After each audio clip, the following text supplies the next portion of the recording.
नक्कीच काय वाटते आम्हाला ऐकायला आवडेल. खरं म्हणजे बिग बॉसची जेव्हा सुरुवात झाली, बिग बॉसची जर्नी आणि तो प्रवास माझ्यासाठी पहिला प्रवास होता.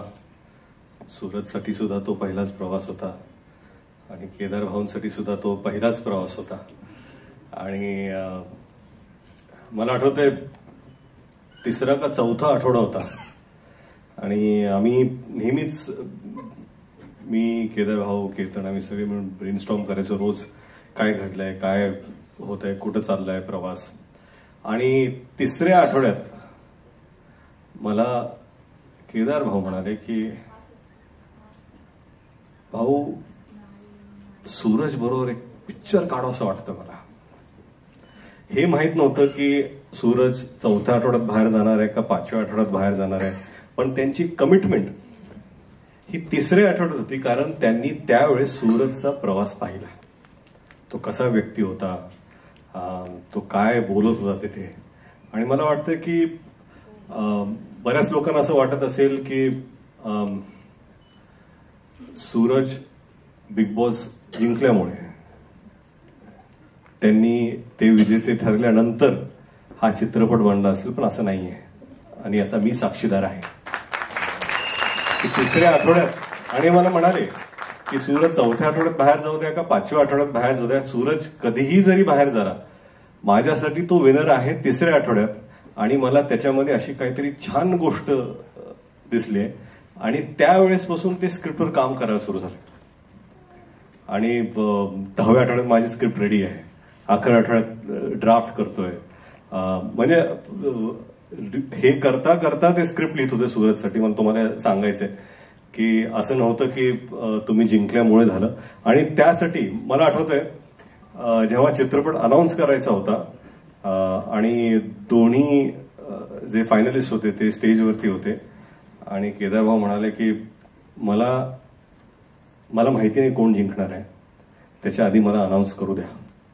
आणि खरंच त्यानंतर त्यांनी अनाऊन्स केलं. किती 5 महिने 6 महिने झाले, ऑक्टोबरमध्ये झालं. कसं करता हो तुम्ही? 1 महिना. म्हणजे माझा वेगळाच प्रवास चालू आहे डिरेक्शनचा. तुमची स्पीड, तुमच्याकडून मला शिकायचं भरपूर आहे. मी येणार आहे पुढच्या चित्रपटात असिस्ट करायला.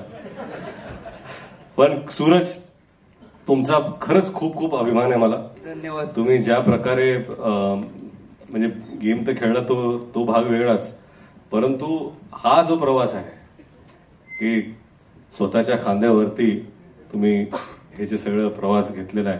आणि खूप खूप शुभेच्छा केदार भाऊ. खरंच हिंमत लागते, कमिटमेंट लागते आणि ती पूर्ण करणे. जेव्हा तुम्ही सूरजला शब्द दिला नव्हता, पण तुम्ही स्वतःलाच शब्द दिला होता, ती कमिटमेंट तुम्ही आज पूर्ण केली. तुम्हाला जिओ स्टुडिओला, आणि मला वाटतं की सूरजवर कित्येक लोक महाराष्ट्रात प्रेम करतात. त्यांनी खरंच थिएटरमध्ये जाऊन जसं तुम्ही सूरजला सपोर्ट केलं बिग बॉस टीव्हीवरती शोमध्ये, तसंच मला वाटतं की सूरजचा हा प्रवास अतिशय महत्वाचा आहे. आणि प्रत्येकाने ज्या ज्या लोकांनी वोट केलं भरभरून, त्यांनी नक्कीच तिकीट काढून हा प्रवास सूरजचा पाहावा, एवढीच मी अपेक्षा करतो आणि विनंतीही करतो. Thank you so much sir. मला नाही, सगळ्यांना ऐकू दे ना. नाही, आमच्या दोघांकडनं आपल्या स्वागत आहे. थँक्यू निखिल सानेजी, ज्यांना माहित नसतील. खरं म्हणजे सूरजनी ही बैलगाडी आपल्या खांद्यावर घेतलेली आहे आणि सूरजला केदारजींनी आपल्या खांद्यावर घेतलेला आहे. आणि सानेंनी केदारला आणि मराठी इंडस्ट्रीला स्वतःच्या खांद्यावर घेतलेला आहे. आणि त्यांचा खांदा तो भक्कम राहावा, मजबूत राहावा, अशीच ईश्वरचरणी प्रार्थना आहे. आणि त्यासाठी मी सिद्धिविनायकला चालत जाणार आहे. पण खरंच निखिलजी ज्या ज्या कॉन्टेंटला बॅक करतात तो नक्कीच काहीतरी स्पेशल असतो. लोक त्याला सुपरहिट करतात, परंतु एखाद्या कॉन्टेंटमध्ये काहीतरी गोष्ट आहे, काहीतरी वेगळेपणा आहे, जे प्रेक्षकांना आवडेल, ही जी परख, ही जी नजर आहे ती निखिलजींकडे आहे. आणि मला वाटतं की तुम्ही सातत्याने असेच नवीन नवीन, आता हा एक वेगळा चित्रपट आहे ज्याला तुम्ही सपोर्ट केलाय, आणि मला वाटतं की सातत्याने तुम्ही असं सपोर्ट करत राहा, तर इंडस्ट्री पुढे जाईल आणि मराठी इंडस्ट्री आणि फिल्म इंडस्ट्रीला एक नवीन नवीन चेहरे मिळत राहतील. थँक्यू. आता काय बिग बॉसचे पुढचे होस्ट तुम्ही आहात का? चित्रपट असेल आणि काय स्टोरी असेल, केदार भाऊंनी तसं मला काहीच सांगितलं नव्हतं. आणि एकच सांगतो, ब्लॉक बस्टर हा चित्रपट आहे, ब्लॉक बस्टर हा ट्रेलर आहे. आणि सूरज, काय काम केलंय तुम्ही, खरंच एक्स्ट्रा ऑर्डिनरी. सूरज आणि त्यांच्या चित्रपटात जी सर्व टीम आहे, सर्वांना खूप खूप खूप शुभेच्छा. आणि काय असतं की एक वाक्य मी नेहमी लक्षात ठेवतो की you never get a second chance to make your first impression. तर त्यासाठी तुमचं पहिलं इम्प्रेशन जे असतं तेच महत्वाचं असतं, आणि तुम्हाला पहिल्या इम्प्रेशन दाखवण्यासाठी दुसरा चान्स कधीच मिळत नाही. पहिल्या ह्याच्यामध्ये तुम्ही मॅक्सिमम शॉट छक्का मारला आउट ऑफ द स्टेडियम, आणि खरंच खूप खूप शुभेच्छा. मला खरंच खूप आवडलं. मी पहिल्यांदा, दोनदा प्ले झाला, पहिल्यांदाच मी केदार भाऊ आणि नितीनजींना म्हणून बघून सांगितलं की हा ब्लॉक बस्टर ट्रेलर आहे. आणि मला काही शंका नाही की खरंच महाराष्ट्रातील जे प्रेक्षक आहे, जी जनता आहे, ते भरभरून थिएटरमध्ये जाणार आहे पाहायला. म्युझिक एक्स्ट्रॉर्डिनरी, एडिटिंग छान आहे, स्टोरी स्ट्रक्चर अप्रतिम आहे. आणि काय असतं की जेव्हा तुम्ही एखादा प्रोमो पाहता तर त्याच्यानंतर ठीक आहे, आपण सूरजला ओळखतो, सूरजवरती भरपूर प्रेम करतो, सूरज आता लोकांपर्यंत ते पोहोचलेले आहेत. परंतु जेव्हा चित्रपट पाहतो आपण तर एक कनेक्शन येतं की आपण सूरजला विसरतो आणि सूरज जे किरदार आहे, जे कॅरेक्टर प्ले करतायत त्याच्याशी आपण कनेक्ट होतो. आणि खरंच ते कनेक्शन अतिशय स्ट्रॉंग आहे चित्रपटामध्ये. And I am really excited. आता काय बोल बघितलं की मला दर्पणच येत नाही, कारण भावचा धक्का म्हणजे सोपा नव्हता. आता तुमचा धक्का आहे महाराष्ट्राला, त्याचं काय? खरंच तुम्ही आमच्या टेलरला आला, तुमचं पाय लागलं, लय भाग्यवान आहे. नाही, तुम्ही खूप खूप शुभेच्छा. टेप करा ना, जा फक्त.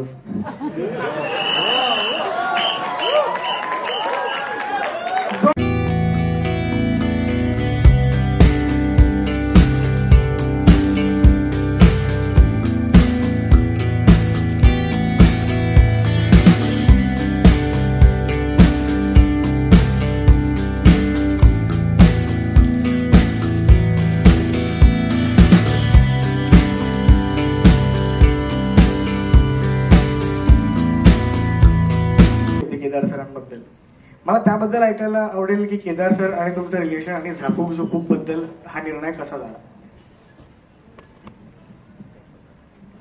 अनेक वर्ष मी या क्षेत्रात काम करतो आणि आपण सातत्याने इतकी वर्ष काम करत असताना आपल्याला सारखं वाटत असतं की या माणसाबरोबर आपण कधीतरी काम करावं. आणि मग एक असा काळ येतो की अरे आता शक्य नाहीये, आता जमणार नाही, आता तो काळ निघून गेला. आणि अचानक त्या माणसाचा फोन येतो आणि सिनेमा करशील का? म्हटलं नक्की करीन. बस मला केदार सरांबरोबर काम करायचं होतं. आणि आज नाही तर 25, 27, 28, 30 वर्षापासनं. आणि खरं सांगतो की हा सिनेमा केला कारण मी सिनेमाकडनं लांब गेलो होतो, टेलिव्हिजनकडे गेलो आणि जवळजवळ 9 वर्ष मी टेलिव्हिजन करत होतो. सिनेमाचा वेळ असलेला हा 9 वर्ष सिनेमापासून लांब होता. आणि अचानक ज्या वेळेला मी केदार सरांबरोबर काम करायला गेलो तर त्याचं रीडिंग पासनं ते आज इतकं प्रोफेशनल काम मी बघितलंय. मग मी साऊथचं पण एक सिनेमा केला होता प्रियदर्शन बरोबर. तेव्हा असं वाटायचं की अरे मराठी सिनेमामध्ये असं प्रोफेशनलिझम का नसतं वगैरे असं कंप्लेंट असायची. पण हा सिनेमा खूप प्रोफेशनली केला गेला आणि जिओ स्टुडिओज पण इथे निर्माते होते, त्यामुळे सगळं प्रोफेशनल वातावरण होतं. आणि ऍक्टिंग करायची होती पण घरचे करू देत नव्हते बेसिकली. तेव्हा मला माझ्या मनात होतं की मला केदार सरांसोबत काम करायचंच आहे. आणि मध्ये इतकी वर्ष गेली आणि मी एक एपिसोड केला होता जो सर पण मेन्शन करतात, खिडकीचा, हॅट्स ऑफचा. त्याच्यामध्ये त्यांनी माझं काम बघितलं होतं आणि त्यांचा एक इन्स्टाला DM आला होता मला की मस्त काम केलंयस तू. म्हटलं सर काम करायचंय तुमच्यासोबत. त्यानंतर वेळ गेला, ते नाही घडलं. पण आय थिंक ते खूप छान झालं की तेव्हा नाही घडलं, कारण की नाहीतर मला झापूक झुपूक नसता मिळाला. आणि माझ्या मते म्हणजे माझं इंट्युशन सांगतंय की हा सुपरहिट आहे आणि एवढं उत्तम काम सगळ्यांनी केलेलं आहे. सगळ्यांनी खूप मेहनत घेतली आहे. इनफॅक्ट मला म्हणजे मी एका व्यक्तीविषयी बोलू शकत नाही, अख्खी टीम जी होती ती दिवस रात्र काम करत होती आणि म्हणजे सगळे उन्हात काम करत होते, सगळ्यांचे रंग बदलले होते, पण त्यांच्यातलं पॅशन संपलं नव्हतं. आणि जेव्हा खूप लोक मन लावून काम करतात ना, ते खराब होऊच शकत नाही. So I am damn sure this is super hit film. आणि अजून एक गोष्ट ऍड करायची आहे मला. माझ्या मुलाला झापूक झुपूक म्हणजे त्याने आजपर्यंत कधीही मला रिक्वेस्ट केलं नाही की मला तुझं काहीतरी काम दाखव. त्याच्यामध्ये त्याची आई आहे ऍक्टर, जाते काम करते आणि 4 लोक फोटो काढतात, त्याला तेवढंच माहितीये. पण झापूक झुपूकचे जे काही बाईट्स वगैरे मी शेअर करत होते त्याच्या कानावर पडले आणि त्याने मला सांगितलं की ये क्या बज रहा है झापूक झुपूक. तर मी त्याला ते गाणं दाखवलं युट्यूबवर. त्याला इतकं आवडलं की तो स्वतःहून म्हणाला मला ह्याच्यावर रील करायची आहे. तो अजिबात त्याला कॅमेरा समोर यायला आवडत नाही, पण मला समोर असं वाटतं. आणि त्याला सगळेच खूप आवडले. त्याला सूरज पण, त्याला भेटायचंय सूरजला. सो मला तर काहीतरी अपॉइंटमेंट घ्यावी लागणार आहे सूरजकडून. बट म्हणजे एक मुलगा ज्याला अजिबात आतापर्यंत इंटरेस्ट नव्हता त्याला इतका इंटरेस्ट आहे ह्या गोष्टीमध्ये. मी म्हणते तिथेच आम्ही जिंकलोय. आणि मला गॅरंटी आहे की तुम्हाला सुद्धा सिनेमा हॉलमध्ये जाऊन खूप मजा येणार आहे. तुम्ही जा आणि फिल्मला एन्जॉय करा. आणि ऑफकोर्स सगळ्यांची मेहनत आहे, त्याच्यामुळे फिंगर्स क्रॉस्ड. खूपच सुंदर. म्हणजे जिओ स्टुडिओज प्रस्तुत, केदार शिंदे प्रोडक्शन्स निर्मित झापूक झुपूक आणि या चित्रपटात हिरोईन म्हणून दिसणं, तेही केदार सरांचं डिरेक्शन. आय थिंक हे स्वप्न जे बघितलं होतं, जसं दीपाली म्हणाली की तिने जेव्हा अगबाई अरेच्चा बघितलेला तेव्हापासून तिची इच्छा होती सरांबरोबर काम करण्याची आणि हे सेम माझ्याबरोबर घडलंय. मी तेव्हा 6वी-7वीत असेन आणि तेव्हा जेव्हा चित्रपट बघितलेला तेव्हा मला या क्षेत्रात काही करायचं हे तर कुठे नव्हतंच, पण तो चित्रपट मला इतका आवडलेला की मी खरंच आईला जाऊन विचारलेलं की आई हा कोणी केलाय. आणि तेव्हा आईने सांगितलेलं केदार शिंदेंनी. आणि माहित नाही कुठून, पण मी आईला म्हटलं आई मला ह्यांना भेटायचं आणि मला एक दिवस काम करायचंय.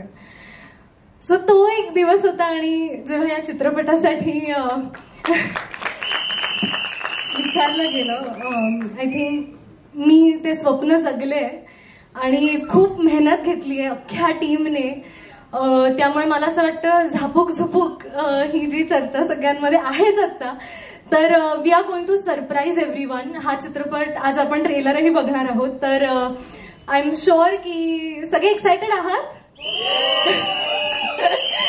मी पण आहे खूप जास्त, कारण खूप प्रामाणिकपणे आम्ही अख्ख्या टीमने काम केलंय आणि आय होप की म्हणजे ते उतरलं आहेच. आणि म्हणतात ना, या चित्रपटात सगळं आहे. तुम्हाला जे म्हणतात ना, एखादा आता आपण जे म्हणतोय की हा सिनेमा ब्लॉकबस्टरच आहे, कारण त्यामध्ये काय नाहीये. म्हणजे कॉमेडी आहे, ड्रामा आहे, गाणी आहेत खूप छान. मी हिरोईन म्हणून फ्लॉन्ट केलेलं आहे. सो येस, कमाल झाला सिनेमा आणि आय एम शुअर आम्ही खूप एक्सायटेड आहोत 25 एप्रिलसाठी. तुम्ही सगळ्यांनी आमचा चित्रपट बघण्यासाठी. आणि हेच सांगेन की thank you so much Kedar sir, Bela ma'am, Jio studios, Nikhil sir, सगळ्यांचे आभार. आणि सगळ्यात इम्पॉर्टंट जे मला सगळ्यांसमोर जिला थँक्यू म्हणायचे ती म्हणजे माझी सना. Darling thank you. आज काय आहे ते इंटरनल आम्हाला माहिती आहे, पण yes it's because of her I am here. So thank you so much आणि so happy to be a part of this project and excited. Jui Bhagwat, नारायणीच्या भूमिकेत जुई भागवत. मी आता इंद्रनीलकडे येतो. इंद्रनील, छोट्या पडद्यावर खूप फॅन्स,